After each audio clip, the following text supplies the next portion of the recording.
It's time for, hello, a Jersey Shore recap podcast. Hi. Hello. Hello. Welcome to our podcast. Hello. Our Jersey Shore episode by episode recap. And today we're doing season 1, episode 1. That's right. I am Cooki. And this is GWoww. And together we're Cooki and GWoww. Amazing. Couldn't have worked it out better if we had planned it. I had such a big brain moment when I thought of that. I was like, what should we call ourselves? Our regular names are like, they have nicknames on the show, so we should have nicknames. Do you think that they got told you have to have a name and then a nickname because they all kind of had one? It seemed forced. Well, I would think the same thing, but some of them randomly don't. Like just GWoww, Snooki, Ron. Like, why does some of them just have regular names? I mean, Ronnie, I don't know. Although you might be right, though, because Snooki later has recently said, like, she said it as a joke. She didn't really mean for it to be her name, but it took off or something. I don't know if I'm... With a name like Snooki, what could you possibly have expected? It's iconic. Icon behavior. Honestly, I'm so excited to get into this, but I want to go kind of through our first impressions of them all and then what happened in the episode. How do you feel about that? I agree. And I have the order that they were introduced on the show, so we should do it in chronological order. Amazing. Did you feel like they looked like babies compared to today? Some of them did.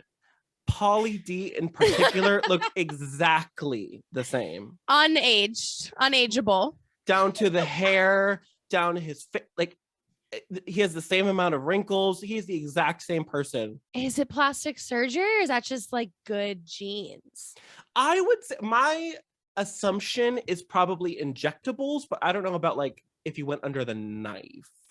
I will do some research. Yes, perfect. And bring it back on who has had what work done. Maybe we'll do that as a bonus. I know some of the girls have had work done because my favorite Snooki, God bless her, looks a little bit like a different person. So does Angelina. When she was on the screen, I was like, girl, that's you? I would say Angelina looks the most unrecognizable. Yeah. And she looks good both ways. She looked good before and after, but just different is all. Just different. Even her face shape, I feel has changed. Okay. Let's get into our first impressions. I've got my Ron juice. I'm so jealous. I'm going to make Ron juice next time. You can get one when we take a break. Right. Because I totally have all the ingredients.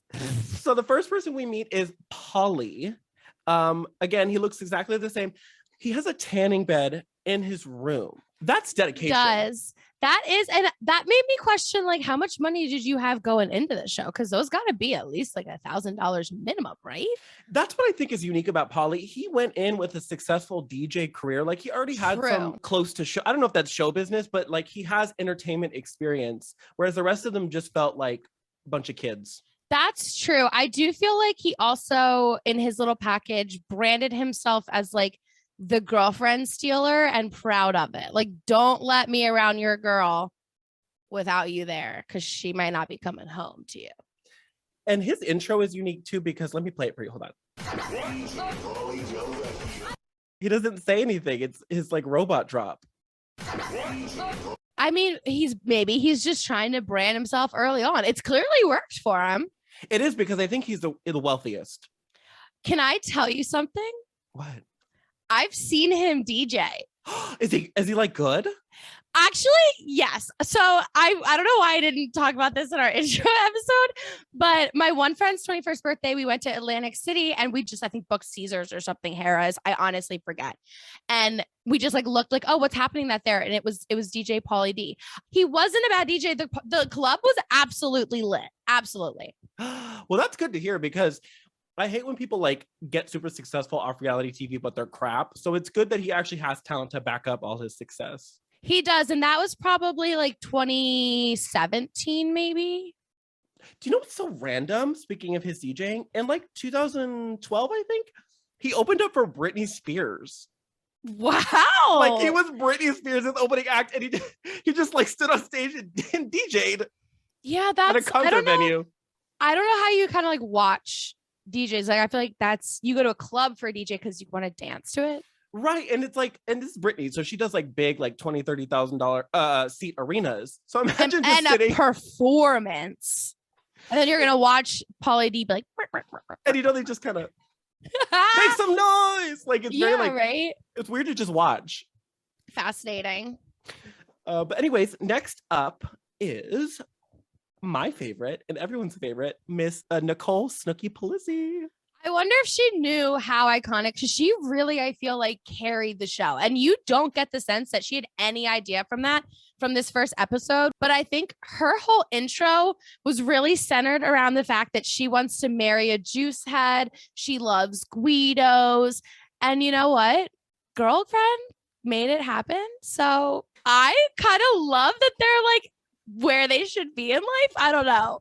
Me too. Looking back, she literally did exactly what she said she wanted to do. She said, I want to go, I want to party, but I want to end up meeting my man. And she did exactly that. Manifestation. Yes. And I agree with what you said about her not going in expecting to be a superstar. I think this is why she's a fan favorite. She really went in like just wanting to party and have fun. I think that's all she wanted to do. You can't say she wasn't authentic. No, I have a little clip. Where is it? Well, you're so prepared. I love it. I love Guidos. Let's go. That's it. She loves juice heads. She wants her Guido man. Her Guido gorilla juice head. Will she find it this season at the Jersey Shore?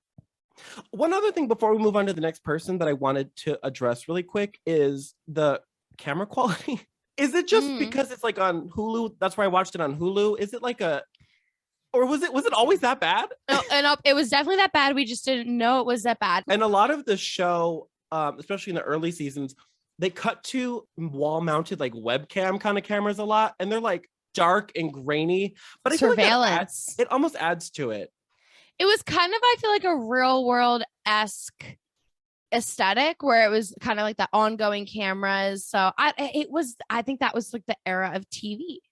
And I like it though, because if you look at modern shows, even like the modern Jersey Shore, it's very like, it's so HG that it reminds me I'm watching a TV show. Yeah. Don't put it side by side of like new quality and old quality. I don't know about that. But the next person we meet is Mike the Situation. What do you think of him? You know what's funny is I think I'm going to enjoy watching him now way more than I did the first time, because knowing where he is now is like, wow, he gives me hope people can change.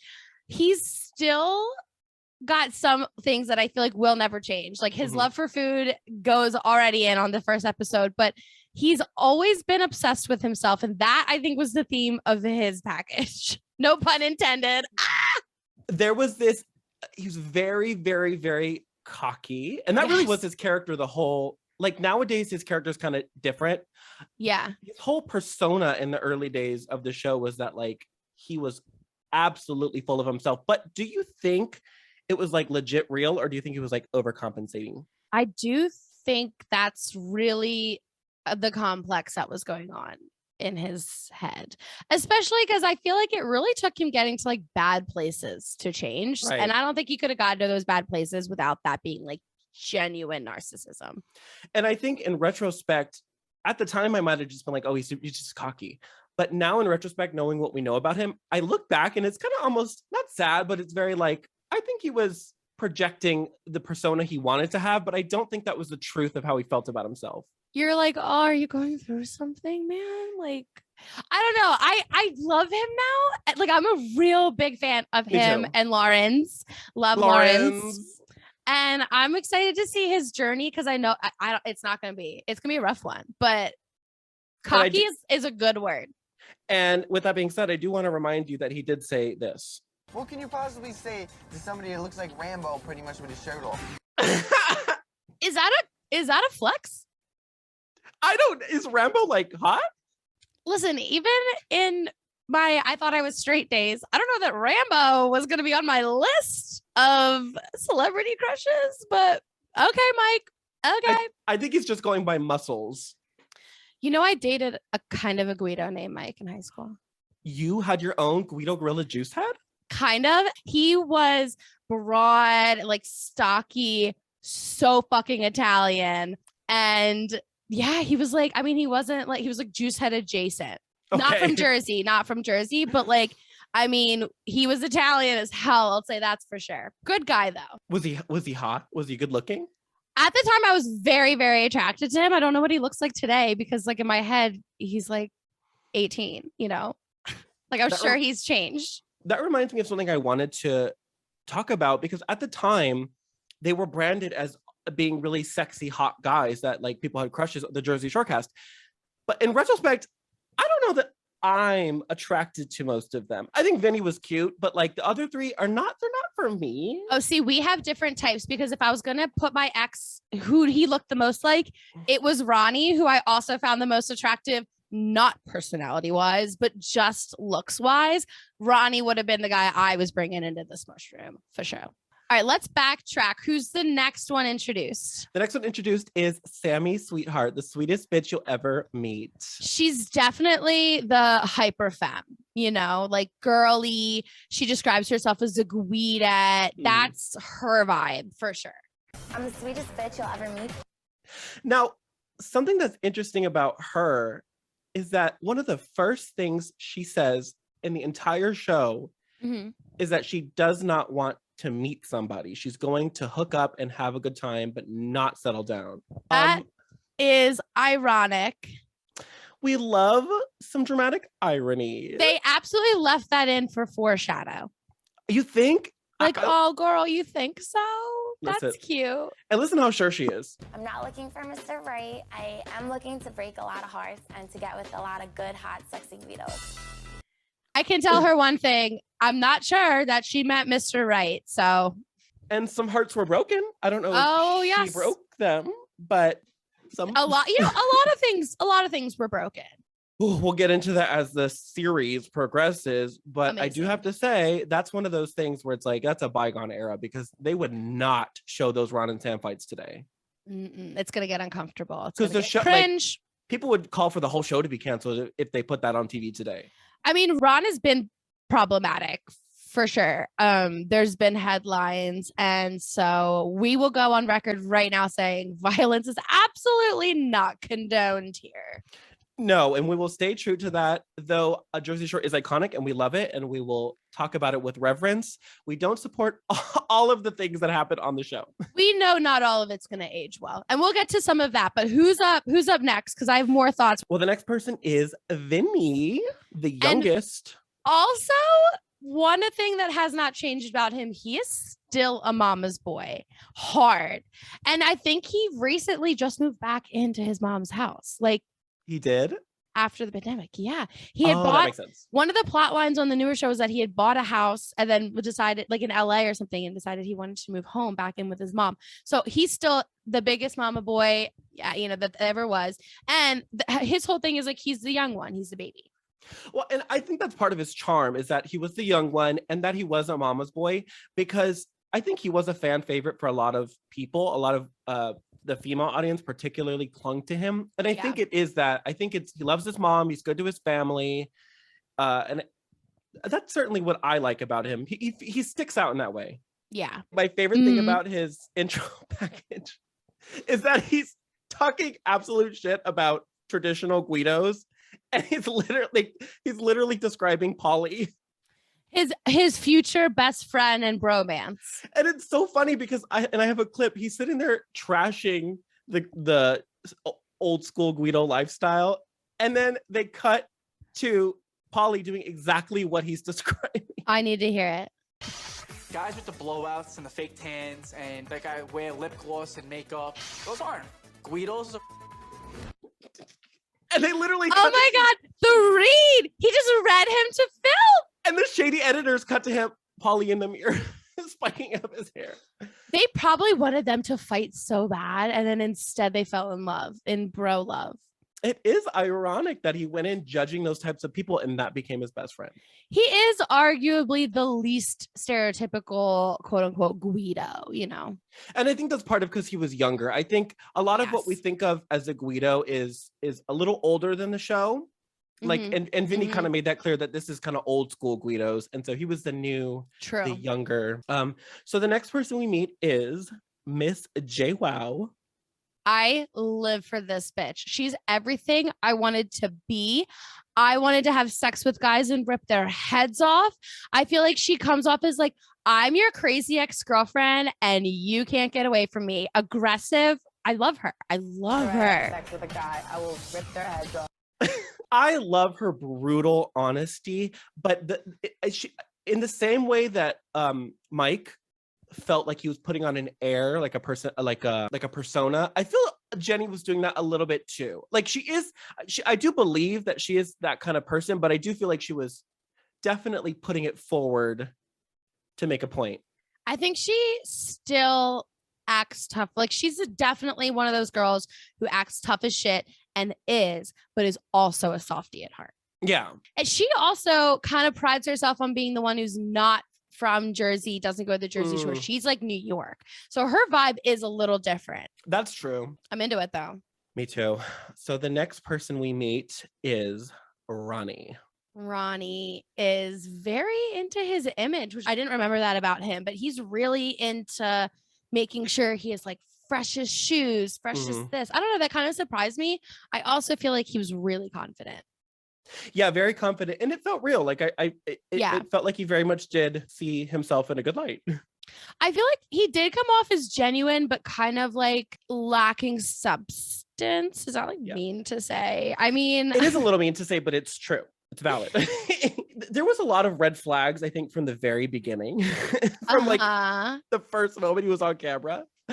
And ironically, like Sam, he also went in saying, "My only rule, never fall in love at the Jersey Shore." Iconic quote. Iconic and so wrong. And these editors are shady making these packages, knowing what happens with them. They absolutely went back and was like, yo, you gotta get that line he said. You remember that one? Cut it, print it, signed, sealed, delivered. So you said of the guys you find Ron to be the most attractive? I do, even though I'm so gay now. If I was gonna fuck one of the guys, I personality, Pauly, body, Ronnie, especially in this era. Because a lot of them are like skinny and like I like a meaty man. I think Ronnie looked the most real. Mike at that time, he looked like CGI. Like he didn't He looked like I forget people can look like that. I mean, hey, it was a situation. It was a situation. The very last person we meet is the infamous Angelina. Angelina clearly thinks she's the shit, but she's like, and I say this with love, like early 2000s trashy. The one thing that's interesting, and this is another one where you find out a lot about her the moment the show starts. She's the only one who has a soundbite in the intro that's like negative. The rest of them are like, yeah, party, Jersey Shore. And hers is, hello. It gives you an idea of what's to come with her. But it is iconic. So whatever, she made her mark. Enough of a mark that we named our podcast after her, or after her quote. Exactly. And this quote will come up in the first episode. I think before we get into everything that happened, we should take a little break and then dive right in. What do you think? Let's do it. Okay. Can't get enough of hello? Never. Well, check us out on social media. We're on Instagram and TikTok at hello pod. And if you are listening to us, but you'd rather be watching, you can go to patreon.com/hello. There's also going to be tons of bonus content, including bonus episodes and behind the scenes, like how I got my Snooki pove. And last but not least, if you're a brand or you just want to give us money, send us an email, a professional email at hellopod@gmail.com. All right, let's get back to the show already. Okay. Welcome back. We're back. So now we've met everybody. We've seen all of their home life and their packages. One of my favorite parts, it just really brought me back to the era before smartphones, when if you wanted to go somewhere, you had to go onto your computer. First, you had to hear, and then you had to go onto MapQuest, Google, and print out your directions. So these bitches are in the car with their printed MapQuest. I fucking live. This is another place where I really relate to Snooki, because she's lost. Her car's breaking down. She has no idea. And I relate because as a gay person, I'm a horrible driver. Heard that. Listen, us queers don't know how to drive. We're busy. We have other things on our mind. Whatever. Exactly. And Snooki's not queer, but I can relate to her in that she can't drive for shit. I think it's interesting too how their first impressions of each other, like you can tell like a lot of the guys immediately are kind of like bro. And then they see the girls and it's just like object. Let's get a girl in our room. Like, oh God, the culture I hope has shifted. Well, this whole show, but specifically moments like this where they're meeting each other, really, it's like a study on the human condition. Like if aliens came to Earth and asked like to teach us about humanity, I would show them the first season of Jersey Shore and be like, just watch. That is amazing. It's like a character study. I mean, they have this magnetic thing where like I think they're all really drawn to each other, all for different reasons. And not all of it's even sexual. Like you can tell a lot of the guys like really feel a kinship right away. And I wonder is it because they all are like Guidos? Is it because they're all from the same area? It is an interesting character study. And then another thing I wanted to point out, as they're walking into the house, one thing that I noticed was that compared to other shows of this nature, like Real World, Bad Girls Club, these kind of like put strangers together in a house shows, it looked and it felt very different. And a big part of that was the house. I think the house became a character. And a lot of times on these shows, they walk into big penthouses or mansions and they look like TV sets, everything's colorful and it's like, it's very unreal. They walk into this house and it's small and kind of dingy and looks like it kind of smells funny and the furniture's old. And that's very true to what Jersey Shore, like the houses you'd rent out. I mean, just trust me, there's nice ones for sure. But if you're with your friends and you're in your 20s and you're renting a house, it's going to be like that, where there's a living room and then there's like a hallway with all these small little bedrooms. And that's essentially what we see. It's all the woodworking. It's outdated, but iconic. It's iconic and I love it. And I feel like the house became such a character on the show. And I feel like it almost affected their relationships with each other, the atmosphere. They were really tight in tight quarters, close together. And I think it added to the familial element of the show. Yeah, especially when they all have to do like dinners together. And you can see like Mike is just as obsessed with food as ever. He's always in the kitchen cooking. I kind of love that. It does feel very like Italian. I mean, my family still does Sunday dinners. I'm not there because I live on the other side of the country as them, but they do it, the pasta dinners. So it's authentic Italian. We're an interesting breed. Are you Italian? I am not. I'm hard Italian, East Coast Italian too. So I do want to like kind of talk just like a smidge about the fashion. And I am going to be bringing up fashion every single episode because I live for the chaos that was early 2000s fashion. It was bad. And the men's clothing hasn't changed much. It's a lot of t-shirt, jeans, sneakers. Some of the fits have changed, but it's pretty minimal. This was for women that I like to call the corporate club era. Where they are wearing things to the club, where today we look at them and are like, are you doing secretary realness? Is this like this casual? What's going on? And like ballet flats, blazers, like nice blouses. And I'm like, why is corporate chic the thing? I remember that. That's very like millennial. This first episode premiered on December 3rd, 2009, episode 1 called A New Family. And that was the look, business casual. Angelina really goes, I think, the most hard. And it cracks me up that she's wearing her, like I said, corporate club look, but walks in with fucking trash bags. Okay, I'm so glad you just brought that up because why did she do that? I'm trying to think. Do you think that was like a strategic move to like paint up, like she was trying to create a character? Or do you think she just really did not give a fuck how it looked? Like she just didn't care? I don't know. If it was someone else, I would say that's probably just really how they are. But Angelina, I feel like could be a little bit more calculated than others. Well, that's why I'm asked, that's why I want, do you think it was a choice to like, oh, I'm going to be this like trashy chic character? Like, is she that smart? I don't know. We don't know enough about her because she was only on a few episodes. I don't know. I think too, like Snooki comes in hot. And if you just watch the first couple episodes, you'd think Snooki was gonna be the one to go home, and we'll get into how that plays out. But it's kind of shocking that it was like Angelina, because Snooki came in so hot, didn't make the best first impression, but she was the first one to discover the duck phone. Oh, and if you're watching the video feed, Gina, aka GWoww, was sitting in front of the duck phone, which it fully changed over the course of seasons. Just to 100%. It's a different phone, and that kind of bothers me because I am like I like things to stay the same, but it's fine. It's fine. It's fine. But speaking of Snooki coming in hot, it's funny that she comes in and everyone immediately just gives her dirty looks. GWoww gives her the nastiest look. Like, girl, that's about to be your bestie. You don't even know. I heard later, Snooki had mentioned later that she was really, really nervous. So she got drunk before she went in. She was like, yeah, I didn't tell the producers, but I was drunk already. No. And so she walked into the house already on a buzz. And I think that is part and of then like she just starts doing shots. She walked in already partying, and they walked in like they're just meeting each other. And she was like, no, but let's party now.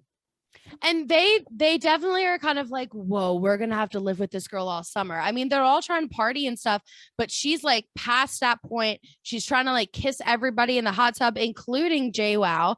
And then she ends up kind of passing out, and they go walk the boardwalk without her. Which is kind of sad. And I have to say, I feel like the show painted her to be like drama or like very immature, which on some level she was. She was young. She was like, what, 21 or 22? Yeah. But at the same time, I feel like the cast was being a little mean. Yeah. And they were being judgmental for sure. But this was a time when that's really what women did to each other. They were, and we'll see that. I mean, there's a lot of fat shaming, slut shaming. I mean, a lot of this doesn't age well, but this wasn't a time where it's like, oh, I got to look out for this girl. It was very like girls pitted against each other for sure. Well, even in the guys too, the guys were very like, who is this chick? Like they just abandoned her. They're like laughing at her. Like, yeah. Now remember that they're like abandoning her with producers. Like she's not there literally alone, but I will say though, when they're on the boardwalk without her, we get the rolled sweatpants. Now I think this was just an East Coast thing. But this was a look that I used to rock, where you would have these big baggy sweatpants, but you would roll them, wear them like low rise with a cami. Was it cute? No. Did we think we were? Yes. That's definitely an East Coast thing, because I don't think I ever saw that. I know this was East Coast. No California girls were wearing these. That was definitely an East Coast thing. And you see Sammy rocking this, holding hands with Mike the Situation. Did you remember before we watched this that they were the first like coupled off? Vaguely, but I forgot like how it went down. Like it was immediately like they're setting these two up to be the fling of the season. Absolutely. And the other thing we are introduced to in that moment is the legendary duck phone, which we talked about a second ago. Yes. Because GWoww has not told the house that she has a boyfriend yet. And he's calling, and Snooki can't figure the fuck how to put him on hold. Another red flag, though, is why was he being so aggressive to her on the phone to Snooki? Yeah, I don't know. I'm like, are you going to hang up on me again? Let's be real. Do you really think that GWoww at this point in time was dating like quality men? Do you think that GWoww at any point in time has ever dated quality men? Because I've heard a thing or two about Roger, but that's we can talk about that. They're divorced for a reason. Oh, and I did want to say really quick, one thing that surprised me is how Vinny was behaving, because I know him as being so lovable and charming, which he kind of was on the first episode, but he also came off a little stuck up and a little douchey, kind of douchey and very judgy. Yeah. I have this clip, and it doesn't sound like the Vinny I know. So you got out of the car, all I see is big fake boobs, black hair with blonde streaks. You can tell she's a little bit high maintenance. So I moved the bags into the bed that's isolated because I knew I wouldn't sleep in the room with her. Vinny! I mean, he's definitely judgmental, but I don't know why, like, they want to, their intentions weren't like, oh, let's like mix and mingle. Like they wanted to get girls in their room so that they could like potentially smash. And I just feel like he was like, let me see if she's hot. He saw JWoww, got scared and was like, oh, I gotta move the bags. It's just like, yeah, it doesn't, his attitude gets better. No, that's another thing. It's so interesting to watch the show, knowing them like over 10 years later. And having seen them grow, because it's another thing where I think him being kind of bitchy is a projection, because he was the young one, he was the small one. I think he had to put on a persona, and it's so interesting to kind of see now that we have seen behind the mask. It seems so obvious that they're all kind of acting as characters a little bit. Yeah, but at the time it felt very real. I think it's really like hyped up, and they're really trying to brand everybody and then brand the show overall. I mean, even the fucking flag with the jersey, with the Italian flag, and then the jersey outline on the garage door. I mean, they're like hitting this hard. It was heavy-handed branding. Heavy. But I mean, it worked out.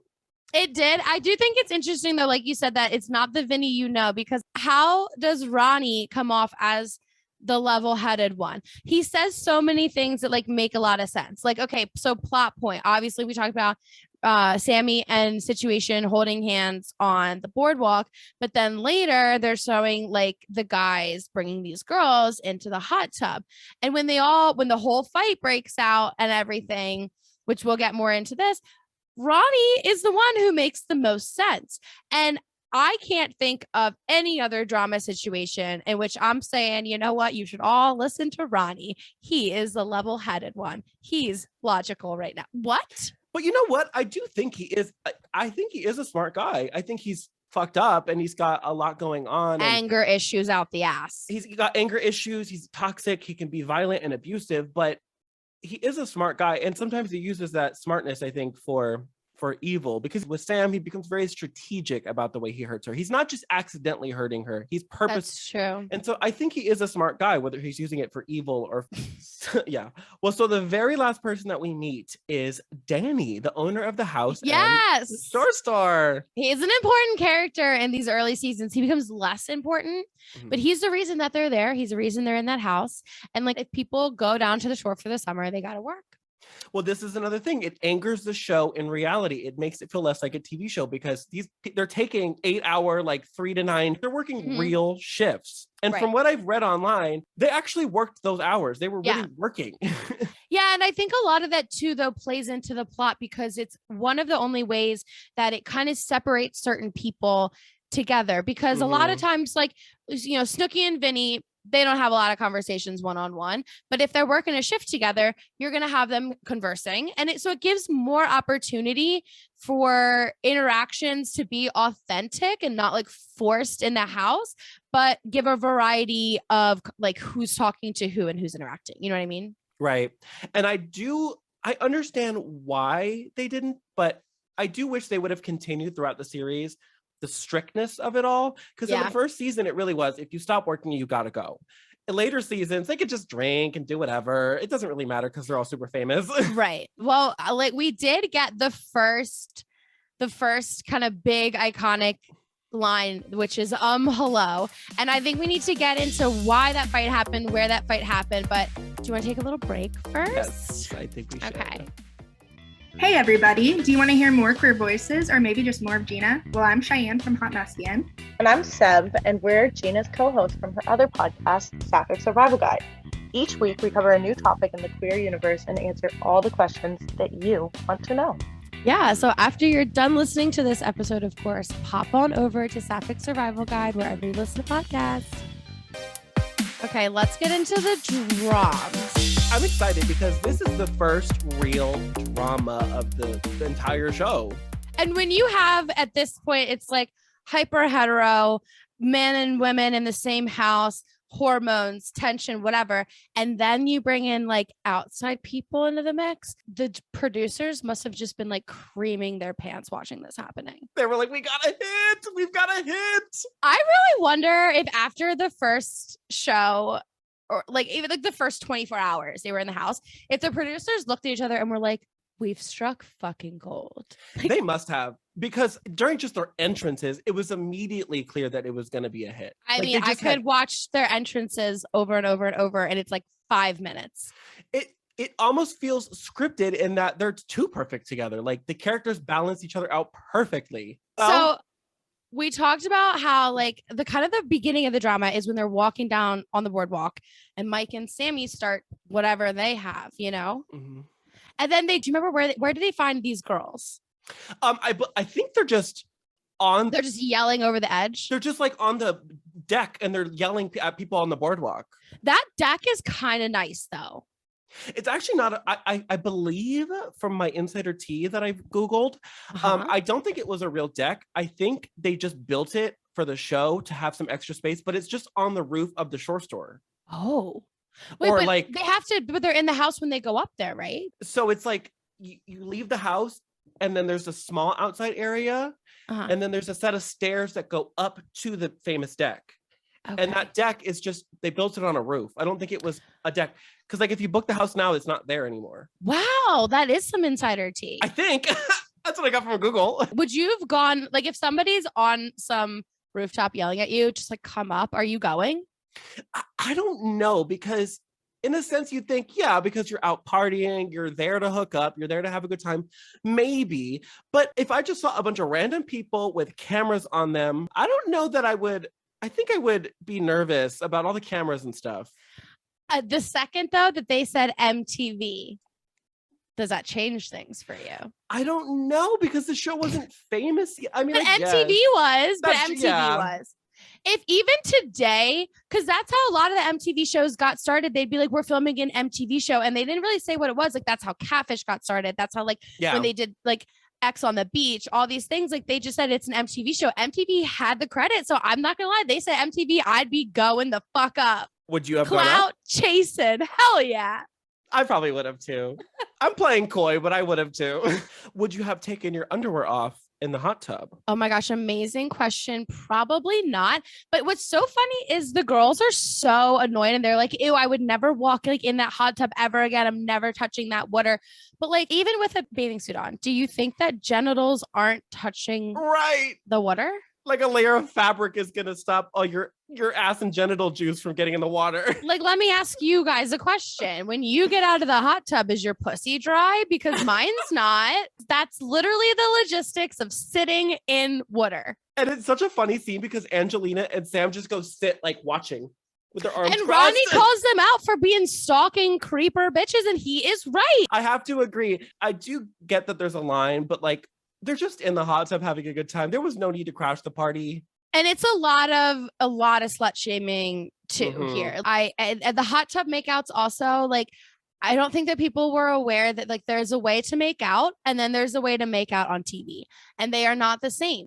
And the lip biting, so cringe. Oh, it's hard. It was hard to watch. It's great, especially as a queer person to watch. And you mentioned a little bit ago that the show is hyper heterosexual. Hyper hetero. It is hyper hetero. And it's funny that people like you and I are super fans. I live for it.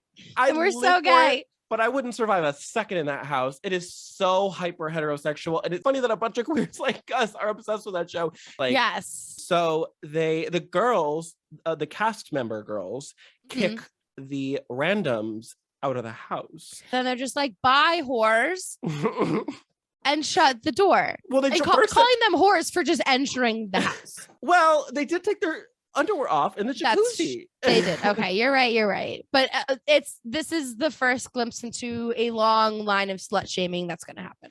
And this is the first glimpse into people on this show being treated as nothing more than bodies because the guys just left them outside. Just let them out there.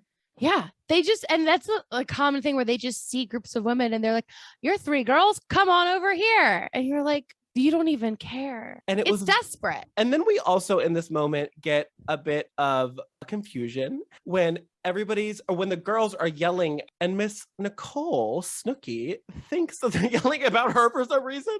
I loved this because Angelina is screaming at the guys about like, you shouldn't be bringing trashy girls in, you should be bringing classy girls here.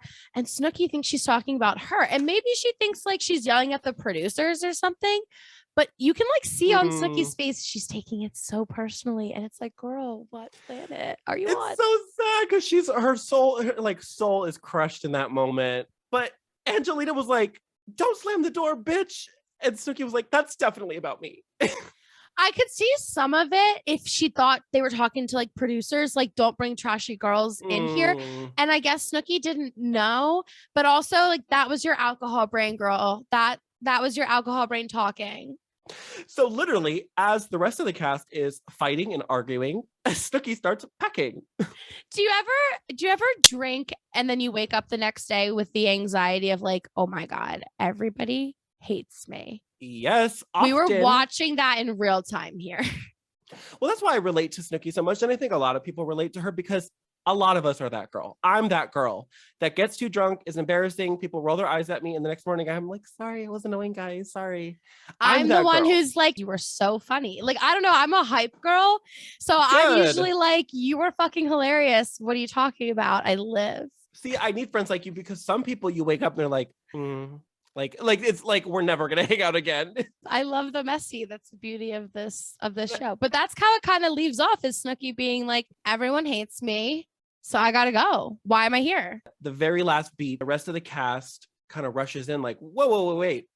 We didn't, and they actually jumped to her support, which I did appreciate. I appreciate that they were like, hey, we were hard on you, but you're one of us though. You have to stay. Well, she's hearing this fight. She has no idea what's happening. The girls bring her back to Earth. And that's what's kind of the transition into the next episode, is like, is Snooki gonna stay? Spoiler alert. Yes, she stays. Obviously. Okay. Should we close out the episode? Should we do our little theme? Yes. Where we get our namesake. And we're going to do a segment every show where I'm going to pick personally a quote from the show that I think Cooki and I, as Cooki and GWoww, need to reenact. Not necessarily Snooki and GWoww quotes, but every show has iconic quotes. I'm going to pick one interaction per episode, and we're going to give you some of our best acting. Let's do it. I'm ready. Okay, here we go. Okay. All right. Maybe bring some respectable girls with class into this house, not trash. So who are you to judge who's classy or not? Hello, are you fucking stupid? They're taking their underwear off in the fucking jacuzzi. Are you dumb? Hello, is that classy? No, shut up. No, there's a reason for me not to shut up, because this is my fucking house too.